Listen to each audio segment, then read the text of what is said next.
ladies and gentlemen, my name is Sheffius, and today I'm joined by our 3 finalists here on Master Draft. Today, we're going to be determining who will be our Master Drafter of 2020. Now, contestants, in front of you is a basket that contains 3 ingredients that you must use.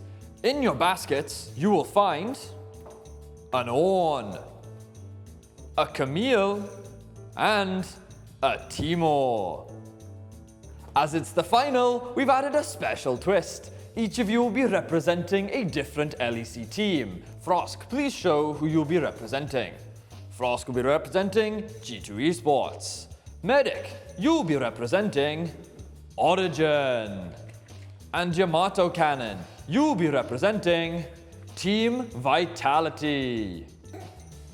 Now, each of you have 40 minutes to prepare your Master Draft. Are you ready? Yeah, let's go.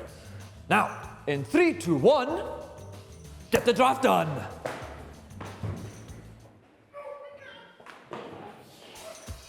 As an experienced drafter, Yamato is hoping to reclaim what he once had, being good at something. This is the easiest challenge of my life. Have you seen the kick W's I'm up against? It's gonna be easy. You see, the D in MEBD stands for drafting.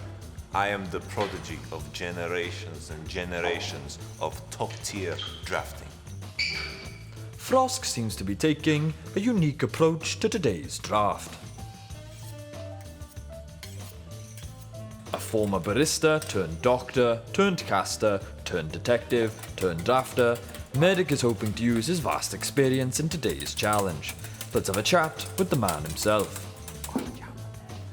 Well, hey Medic, how's it going? Hi, Sheffius. Hi, yeah. You feeling good? Yeah, really pleased, really pleased. So how are you going to be representing Origin today? Well, I know people in the LEC, they love fast-paced and exciting action, yes. so I decided on vanilla ice cream. Vanilla? Yeah. Vanilla, that's exciting. Yeah. It isn't. So tell me, are you concerned at all that it's going to melt? Oh, no, not at all. It's been in for 25 minutes. That's the double 24 power spike. That's the perfect time. 25 minutes. Wow, didn't realize we were at the spring finals once again. Anyway, best of luck, Medic. Best of luck. I'm sure you'll be fine. It's fine. It's fine. Well, yeah, Sheffius did shake my confidence a little bit, but it's my time to shine. I need to prove I'm more than just Xbeke's vanity project. I have absolutely no idea what Frosk is doing. Anyway, 3, 2, 1. The draft is now done. You're done. Now, let's begin the judging. Starting with Medic. Why don't you present to us what you've made? Okay, so today I've got for you a little bit of a gamble. I decided to pick really exciting flavors, so I've got the vanilla in there, and then I added a bit of Ezreal and a bit of Gragas to spice it up a little bit, get some scaling on the side. Medic, this is awful. This is absolutely awful. You're supposed to be representing Origin. Like, what is this? Maybe awful, but it's still top 3. Yamato, please present your dish. For you, I have my grandmother's special recipe. I added the Senna, the fasting Senna of course, and the Sejuani to cover up for any weaknesses in the composition. Wow, a very well-rounded comp coming out from Yamato. You can see that he's managed to find lanes that he can play around, he has good scaling, he's even found a way to get gold onto the Teemo. Very impressive. But he forgot one crucial thing. His team was Team Vitality. You thought that a team like that could play this composition? Of course, I think they... Oh, you were thinking, were you? Why didn't you do that when you picked Team Vitality in the first place? What a shame, what an absolute shame. My turn. So, Chef, I had G2, so I was thinking, Yahtzee. G2, it's all going to the same place anyway. I figure, speed it up. Frosk, I think you're missing a champion. Am I? Is that Nocturne in the mid lane? Boom. A And with that, Froskurinn is our Master Drafter of 2020.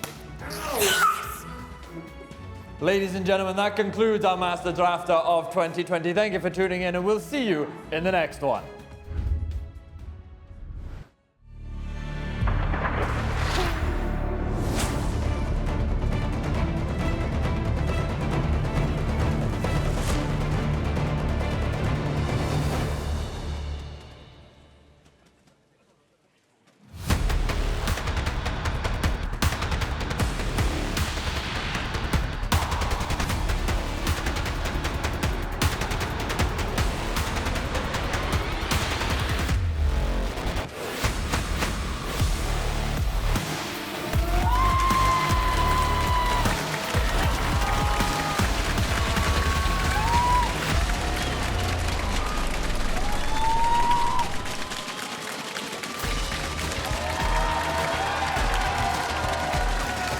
Welcome to Berlin, Germany, home of the best region in the world, dare I said it.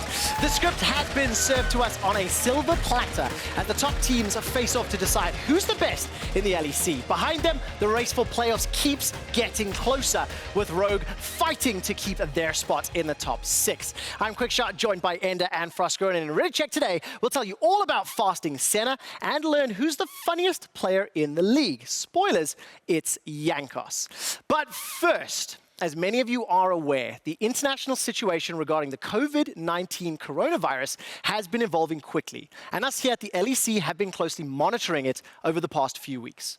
After evaluating multiple scenarios, we will be cancelling our Budapest show and instead hosting the finals here in our LEC studio in Berlin.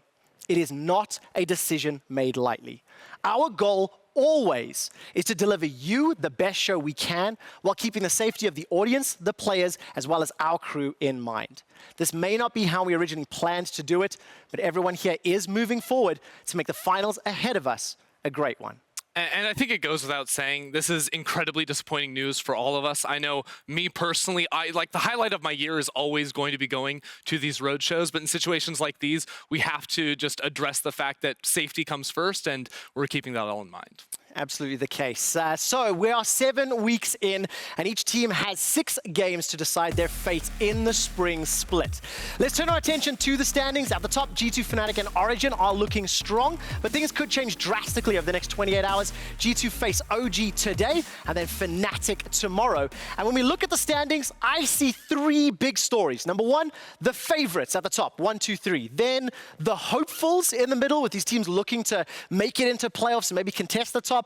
And then the heartbreakers, teams at the bottom of the table that could really disrupt what's going to happen in the postseason. And I really want to start with our top three, our top 3. They're not free. Not free in Fnatic, G2, and Origin. We've kind of been saying it all split long, and surprise, surprise, it's still these 3 names that are the first ones that come out of your mouth. But I do want to highlight Origin, because I feel like while they are technically in the top 3, I don't think that they want a technicality there. Origin do not just want to sit on the podium and get served bronze. They want to be competitive to lift the title, and I don't think that they're quite there yet. So for me, it still feels top 2, technically top 3, and then a gap for our middle of the pack. Right, and I think if we're actually looking at how Origin has played over this entire season, even though they've been at the top, they've gotten more criticism, I feel like, than the other teams around them have, and a lot of their play style comes down to the fact they can beat the teams underneath them really, really easily, but I think they struggle against the Fnatics and G2s. Let's talk about those teams underneath them, Mad Lions, Misfits, Rogue, XL.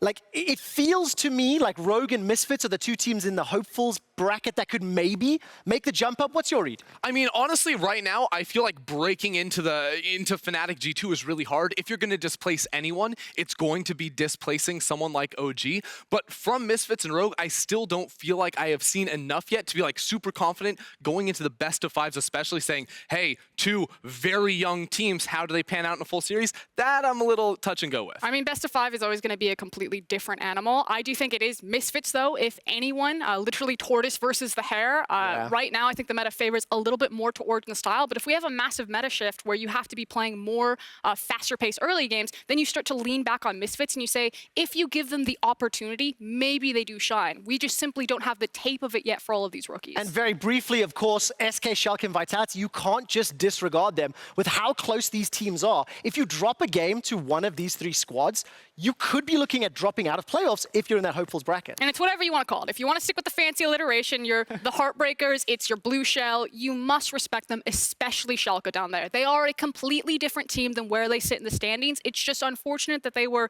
tripped up at the beginning because they were figuring out what was happening with the roster. Well, we'll have to see how it plays out. Of course, teams can change their standings very, very quickly.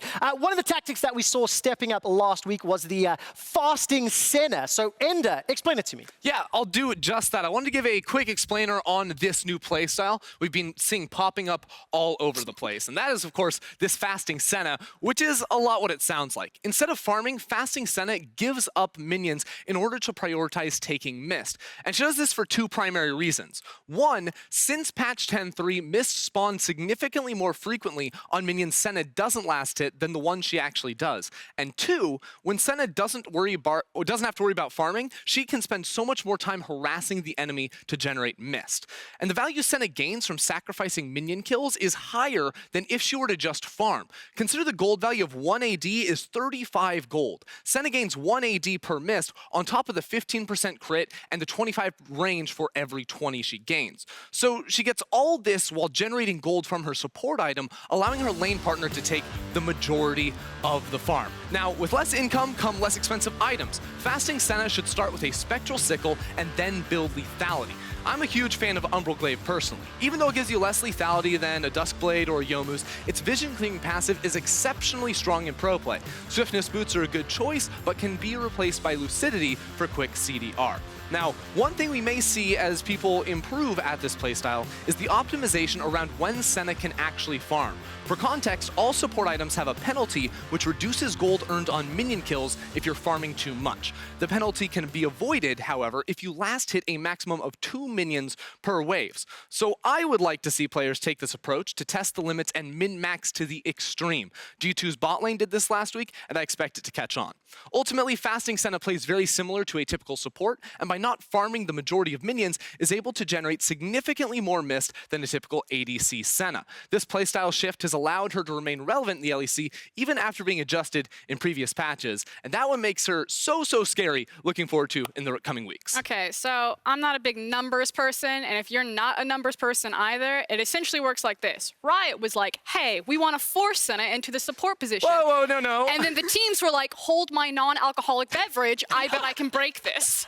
Okay, let's be clear. ADC Senna had like a 3% win rate higher than support Senna. She was supposed to play both roles pretty much equally, with support being better, so they made changes to make them more neutral. Is this one of those cases similar to sort of how Ryze and Azir at pro play is just so much more powerful because of the coordination, because of the teamwork, the skill level as well? Honestly, no. This was just numbers not being correct, where she was getting too many souls when she was farming. Wait, what? Well, Definitely if we see more Senna today, I absolutely will be picking up from my analysts. Let's move on, and I want to hear from our viewers as to who do you think is going to win our match of the week. Spam G2 or FNC in chat during this epic hype video. G2 and Caps have made good use of that Senna bot lane, and tomorrow we'll see them in our Alienware match of the week.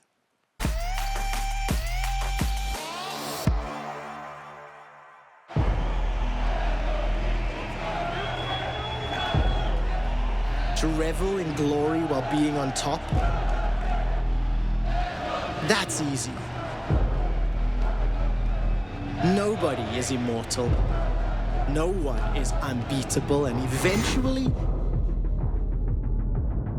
even the best fall. Staying at the top, that's much harder. When you lead the pack, everyone is your enemy, and whether you like it or not, you've got a target on your back. It might be one series, one game, or one moment. That's all it takes. But it can be your series, your game, your moment. Time to step up or get out. There is only room for one at the top.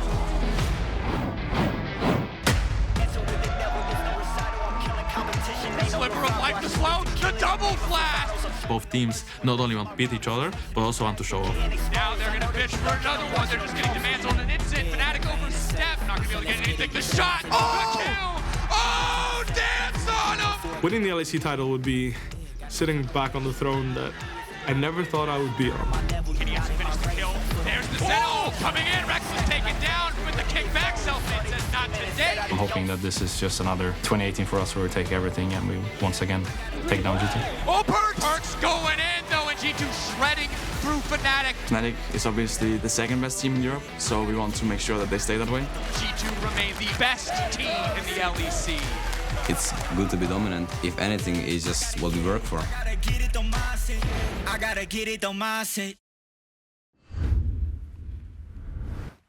Not all rivalries are created equal. We have the best rivalry in League of Legends. CLG versus TSM, that hasn't mattered in a long time. KT versus SKT, KT is in 6th place. EDG versus RNG, that hasn't mattered since Uzi actually won a title. Fnatic versus G2 is the most competitive rivalry in League of Legends. I mean, it's the two most winningest teams in LEC history. 13 domestic titles out of the 14 possible. Right now, they are standing on top of the standings. We just said it 5 minutes ago that we feel it's first and second and then a gap to everybody else. So, like, it's really exciting. Yeah, I mean, you always get a good show when G2 plays Fnatic too, right? Because even throughout periods of history, like last year, right, G2 was the dominant team over Fnatic. But in the regular season, you had Fnatic coming out with wins. You had these massive, just explosive performances from both sides.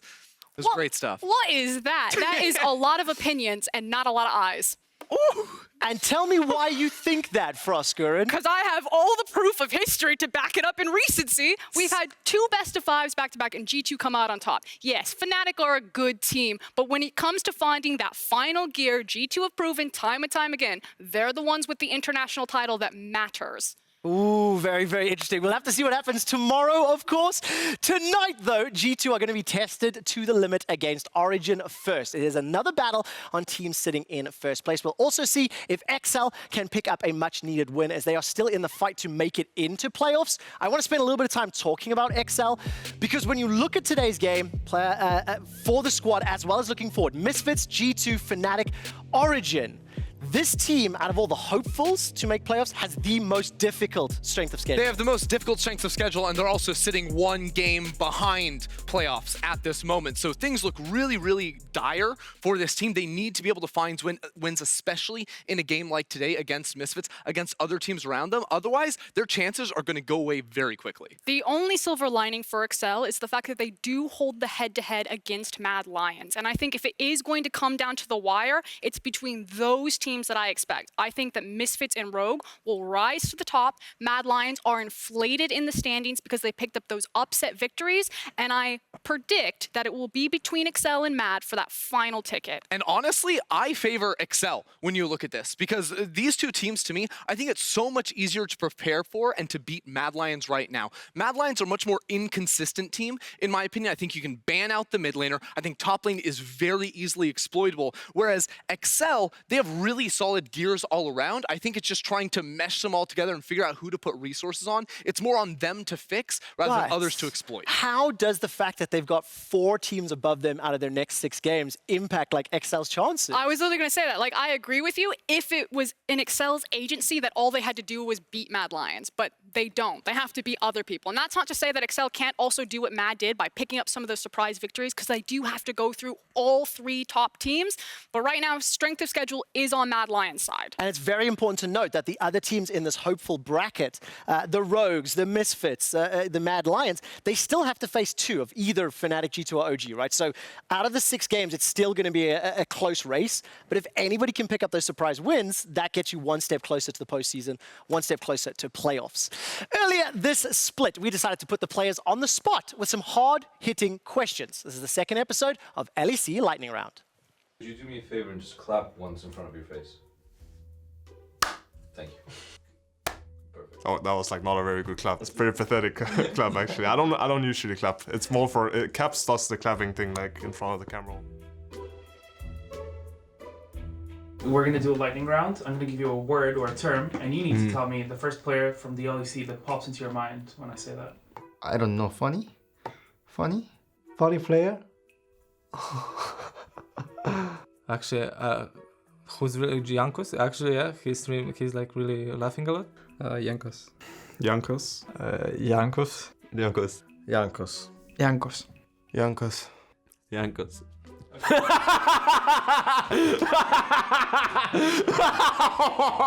Okay, wait. Should I redo it? 90% of the players, when I ask funny, they say Yankos. Oh! Who's 1v9? Kevs. Caps. Caps. Who's a 1v9 player on a bad team? Caps. Caps. Caps. I don't know. Caps. Caps. Caps. I think I kind of missed the point of lightning round on this go. Yeah. Caps. Caps. Caps. I mean, I was going to say Jizuki, but he's not even playing LEC anymore. It counts. Okay, you think Jizuki? Skins. Overrated. It can be toxic, no? Oof. Do I have to like do it fast? Or can I think about it? Oh my god, man, I don't want to flame someone. I don't know. Karzi. Nothing actually popped in. I was only thinking about my team, and now nothing popped in. I have to put someone on blast. Okay, I'll say Forgiven. Forgiven. That's so hard. Kabuchart. Kabuchart? Kabuchart. Attila. I don't want to trash talk. Overrated. Nemesis. I think I achieved more in one year than his entire career. Rogue. Ooh, that's a spicy one. I don't want to be offensive, you know? I want to be like friendly. I don't want to... Okay, upset. Upset. Upset. Upset. I don't know, maybe upset? Upset.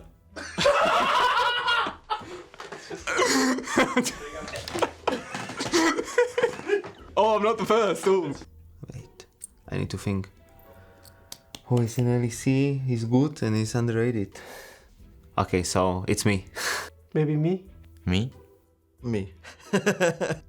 Me? Jack Troll. Dreams. Now, half of the players said me. Who? Oh, me? Oh, yeah, okay. No, I was gonna say that, but I was like, oh. Don't want to be Yeah, I don't want to be that, yeah. It's so hard because there's like a list of names that comes in, but they're not all underrated. Oh, I don't know. I know Trick. I mean, I would have said Kobe, but I mean, he was underrated for some time, but then she got the appreciation, like he got recognized. So I guess Kobe. Alfari again. Alfari. Yeah, I mean, he doesn't get any credit for any team he's on because he doesn't really do anything, but he's really good at being a stable player. So he's underrated for what he brings, but he's not overrated because he doesn't get rated, and even if he did, he would be, because I don't feel like he's like someone that influences the outcome of the game very well. But he's someone that will always be a positive contributor to the state of the game, if that makes any sense.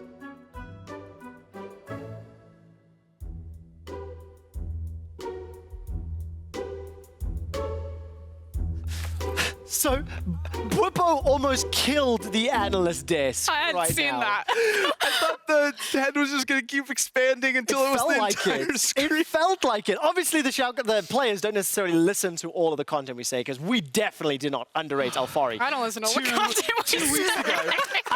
But that was awesome. What I love is hearing the players like realize that this is lightning round and going, oh wait, is this meant to be quick? Can I think about this? Okay, let's be clear. Alfari was like the only one, and he answered his question in typical OG style by being late. So I absolutely love that. Anyways, let's move on. Sakre thinks that they are overrated, but over the next few weeks, Rogue get a chance to live up to all of the hype. Rogue right now, they are clinging on to a playoff spot, and this week they can take a big step towards that postseason. Question to the panel, are they actually overrated? And what do we think about their matchups? Vitality and Mad this weekend. I mean, overrated in what context? Are people thinking that Rogue are the best team in the LEC? Yeah, probably overrated. But in terms of our Rogue 4th, 5th place in the LEC, which I think is where everyone puts them, maybe if you're like really negative Nancy, you put them in 6th. I'm like, nah, pretty much on the nose right there. Yeah, like I'm of the opinion right now that this team is not in any real danger of missing playoffs. So if you don't think they're a playoffs team, I can give you that. But honestly, I think Rogue are a very solid team at the moment that don't necessarily have a set identity like a lot of the other teams in our middle of the pack, but are able to do just about anything pretty well. I think, though, so I agree with you. Rogue are very versatile. They can play multiple different styles. They have wide champion pools. I do think that is also slightly a weakness sometimes. If you don't specialize in something and you try to do too much, it's like running before you can walk. And like, don't get me wrong, when Rogue are in the groove, they're like walking like Spider-Man. They're jamming out. They're like pointing the finger guns everywhere. But sometimes when they do try to walk on champions that I won't name names, then they fall over, and then it's like, ooh. I get what you mean, and I think for Rogue, you have to fancy their chances at postseason because next week they've got a difficult week. They play Fnatic and G2. Following that, SK, Schalke. This weekend, Vitality and Mad. These are matchups that you favor Rogue in, and then you start looking ahead. What are their expectations when we go to playoffs? This was a team that I think was fairly unanimously expected to be like 4th or 5th before the split began, and they're quite comfortably there. I mean, playing teams around you in the standings, this week 7 has to be their most important week. The wins today and tomorrow are going to be the most meaningful and probably the ones that lock them as close into playoffs as possible. I think the important thing was that Rogue themselves wanted to be the 4th team, or possibly even pushing for top 3. And while I still think that they're in discussion, Misfits have sprinted ahead. And now I think it's that toss-up. Is it Rogue? Is it Misfits? Maybe some of the Mad Lions fans are like, oh no, it's us in the background. But that's the hurdle that they need to overcome. And with that is just the consistency required to, no, remember us. We are the 4th best team in the LEC. It's going to be very interesting to see how Misfits, Mad Lions, XL continue to play out over the next 2 weeks because it's going to pretty much determine who makes it into playoffs. Let's move ahead and look at their opponent's Vitality. Earlier this week, Finn shared some very hot takes with us on Euphoria. What about matchup against Vitality? Obviously playing against Cabo Finn is always something that's exciting to me in isolation. Yeah. But obviously the rest of the matchup, I feel obviously fairly Rogue favored. But, you know, is that something that you take for granted sometimes? I mean, playing against Cabo is always fun, I think. It's always a bit explosive up there. Last time we played against, I was on Orn against Camille, and I was getting perma-diven, but my champion wasn't broken enough, so I could still solo kill him after. But or Senna assisted solo kill. Senna assist, yeah. I think I mean, right now Vitality, I think they're just gonna go all out every weekend. So you need to be careful because if you get complacent, it's really easy to lose. Obviously, you can't just take every win for granted. So even against a team that it might look like at the bottom of the standings, we need to prepare well. I really like the way Finn phrases it because we were saying that Vitality could be one of the teams that is a heartbreaker, and this weekend they made a big move. Veteran mid laner Selfie will be subbing in Forsaken, who, remember, was technically still the sub for Melitza. So who is Selfie? Last time we saw him in the LEC was with H2K back in 2018, and I'm going to ask, Frosk, is Selfie the solution to the problems Vitality are facing? I mean, anytime you inject a different voice, a different mentality, you can find a hard reset there. Duke went on the record and he made a quote that I want to make sure that I get right, but he basically said, the reason that they haven't been losing isn't because they don't have carries, it's because they don't have confidence and they don't have a leader in game. I don't know if Selfie shores up those problems. I do want to say that I think that Vitality's players in specific have been dealt a bad hand. They weren't set up for success. They are taking a lot of the flame, a lot of the burden from the community. And frankly, I think some of that needs to be shared with the management and the coaching staff behind them, which, in my perspective and how to interact with it, has been pretty vacant, pretty silent. And I think when you have a very young team that have lost their confidence, that can't find their footing, and you're unable to set them up for success to try to foster that and get it back on track, hopefully without any pressure. They're not making playoffs probably. All they can do is play their heart out, maybe pull a blue shell. They can find that stride, but I don't think this is all on players, and I think the community also needs to point some questions at Vitality. What is happening right now? Because this is unacceptable. Yeah, because, I mean, it would be easy to write this off, right? Like, it's a very young team, their first split. They don't expect to make playoffs. We have other young teams, though, that have been able to make that push. So now, when we see those highlight moments from a player like Skeens in the jungle, when they bring in players, I thought Steelback had a pretty solid showing, too. Like, they need to be able to harness that and push it to the next level. I mean, I think the criticism is extremely fair, and Vitality are a team that have had moments. There's been a couple of games that have gotten away from them, in the late game.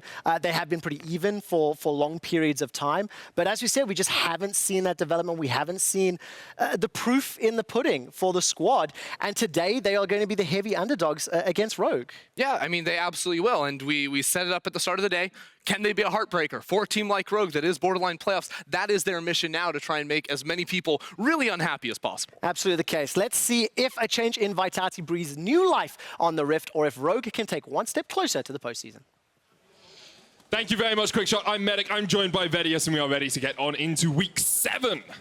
Split's gone by so fast, VODs. Yeah, it's gone super fast. And for Vitality, it's kind of do or die right now, Medic, because a loss here is going to make their road to playoffs